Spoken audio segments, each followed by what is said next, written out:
Welcome to જય માનપુણા kitchen. હું ઇલાબી આહિર આપશો અને મારા જય દ્વારકાધીશ.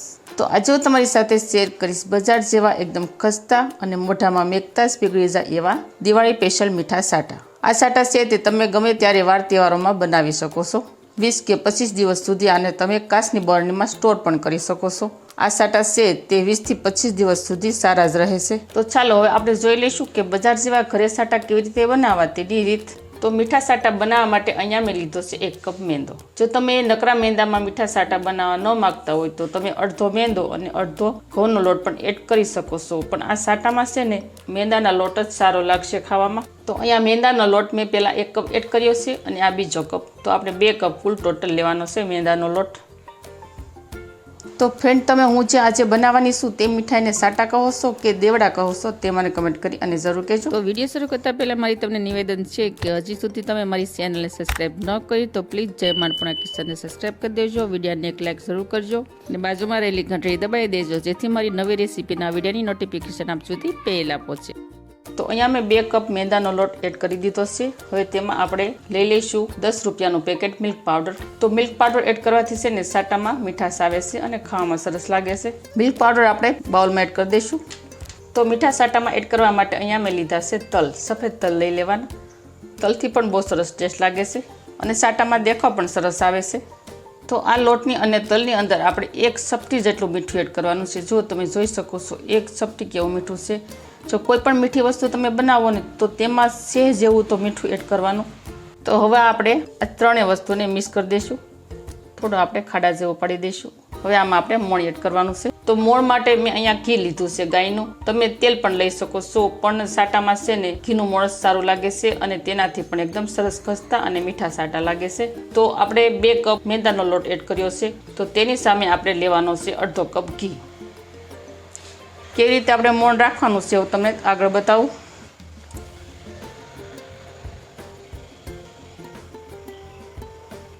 તો જુઓ, તમે જોઈ શકો છો અહીંયા આપણે આ રીતનું મોણ આપવાનું છે.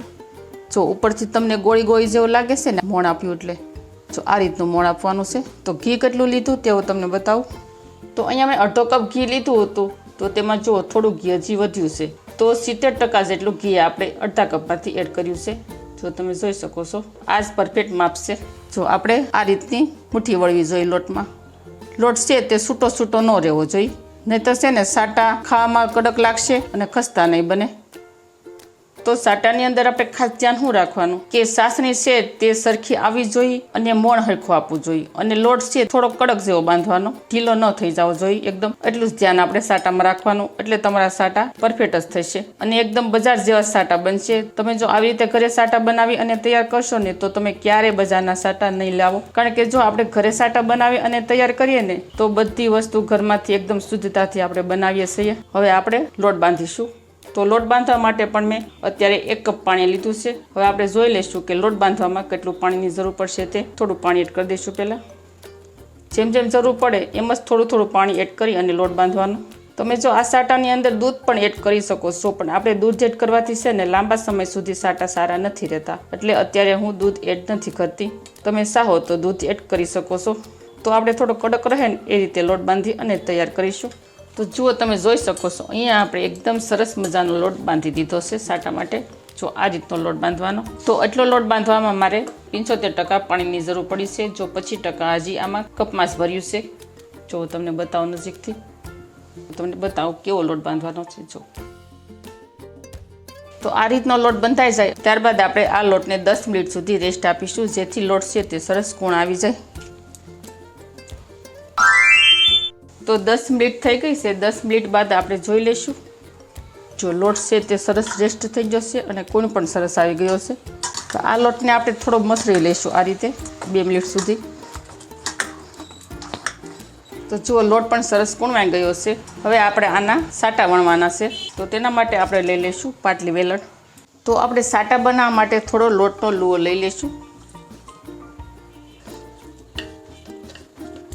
આપણે તેને આ રીતનું ગોયણું બનાવી દઈશું અને વણી લઈશું.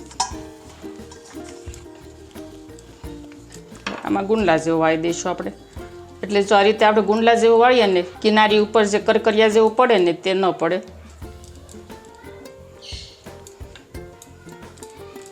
બિલકુલ કરકર્યું ન પડે. તો જો આપણે સાટા માટેની રોટલી વણી નાખી છે. જુઓ તે રોટલીની થિકનેસ છે ને આપણે આટલી રાખવાની, કેમ કે સાટા છે ને થોડાક જાડા જ હોય છે, પતલા નહીં રાખવાના, નકર સાટા છે ને સવડ જેવા લાગશે અને દાંતે સવાશે નહીં. તો જો આ રીતનું સાટા માટેનું વણાઈ જાય એટલે આપણે કોઈ પણ આ રીતનો કાંઠાવાળો ગ્લાસ લેવાનો, તેમાં આપણે સાટાનો આકાર આપી દઈશું.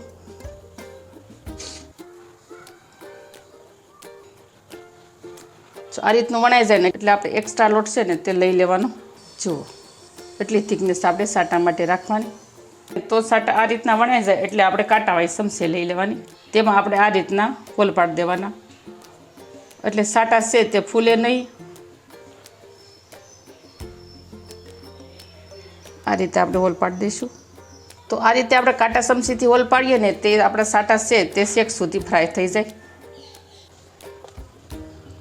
તો તમારે સાટા વણીને ન બનાવવાના હોય ને તો તમે આ રીતે નાની લુઈ તોડ નાખવાની.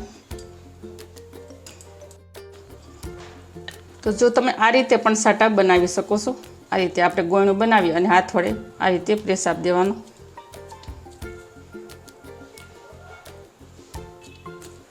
આને કહેવાય છે મિની સાટા. તમે આ રીતે પણ સાટા બનાવી શકો છો અને કાંટાની ચમચી વડે આ રીતે હોલ પાડી દેવાના.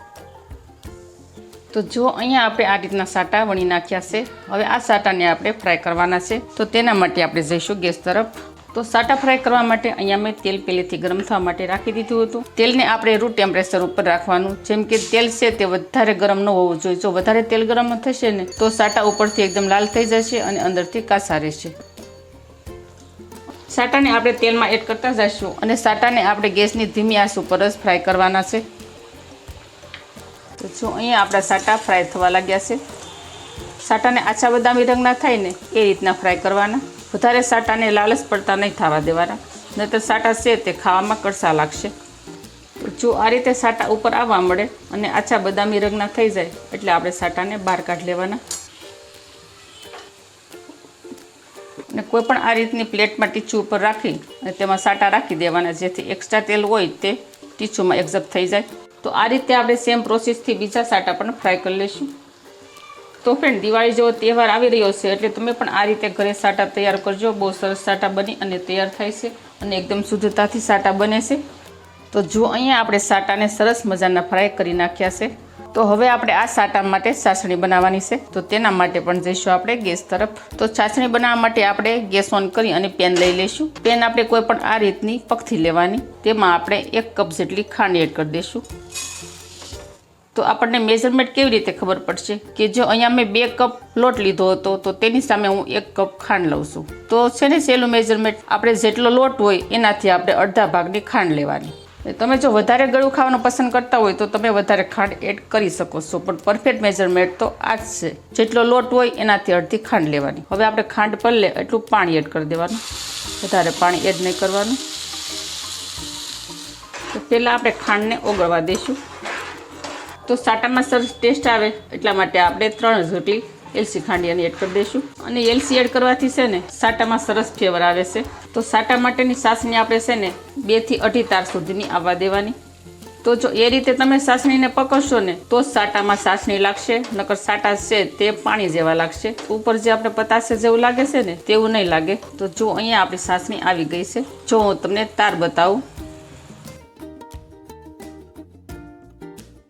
તો આ રીતની ચાસણી આવી જાય ને એટલે આપણે ગેસની ફ્લેમ બંધ કરી દેવાની. હવે આપણે આમાં તૈયાર કરેલા સાટા એડ કરી દઈશું. તો જો આ રીતે આપણે પહેલાં બધા સાટા એડ કરી દેવાના. આ રીતે આપણે ચમચા વડે મિક્સ કરી દેવાના, જેથી બધા સાટામાં ચાસણી લાગી જાય. તો જો અહીંયા આપણે ચાસણીમાં સાટાને સરસ રીતે મિક્સ કરી નાખ્યા છે. જો તમે જોઈ શકો છો. હવે આ સાટા જેવા ઠંડા થાય છે એટલે સરસ ઉપર પતાસા જેવું લાગવા મળશે. તો ફ્રેન્ડ, તમને આ આજની સાટાની રેસીપી કેવી લાગી તે મને કમેન્ટ કરી અને જરૂર કહેજો. અને તમે પણ ઘરે બનાવજો, બહુ સરસ તૈયાર થશે, મીઠા પણ લાગશે અને જોતાં જ મોઢામાં પાણી આવી જશે એવા ઘરે સાટા બની અને તૈયાર થાય છે. અને તમે મારો વિડીયો કયા શહેરમાંથી જોઈ રહ્યા છો તે પણ મને કમેન્ટ કરી અને જરૂર કહેજો. હવે આને આપણે એક પ્લેટમાં લઈ લઈશું. તો જો અહીંયા આપણા પરફેક્ટલી મીઠા મીઠા સાટા બની અને થઈ જશે તૈયાર. તો જુઓ, બન્યા છે ને, જોતાં જ ખાવાનું મન થઈ જાય તેવા સાટા. એકદમ અંદરથી પણ સોફ્ટ બન્યા છે અને ક્રિસ્પી પણ બન્યા છે અને આ સાટા છે તે વડીલો પણ ખાઈ શકશે એટલા સોફ્ટ બને છે. તો ફ્રેન્ડ આ રીતે તમે સાટા બનાવી તો દિવાળીની સિઝનમાં કાચના કન્ટેનરમાં ભરી અને 20 થી 25 દિવસ સુધી તમે સ્ટોર કરી શકો છો. સારા જ રહેશે સાટા. તો મારી આવી જ નવી રેસીપીઓ શીખવા માટે જય મા અન્નપૂર્ણા કિચનને સબસ્ક્રાઇબ કરી દેજો. વિડીયોને એક લાઈક સૌને જરૂર કરજો અને ફ્રેન્ડ અને ફેમિલીમાં વધુને વધુ શેર કરજો. આવજો, ફરી મળીશું આવી જ નવી રેસીપીઓ સાથે. ત્યાં સુધી થેન્ક યુ. જય દ્વારકાધીશ, જય સિયારામ, ધન્યવાદ.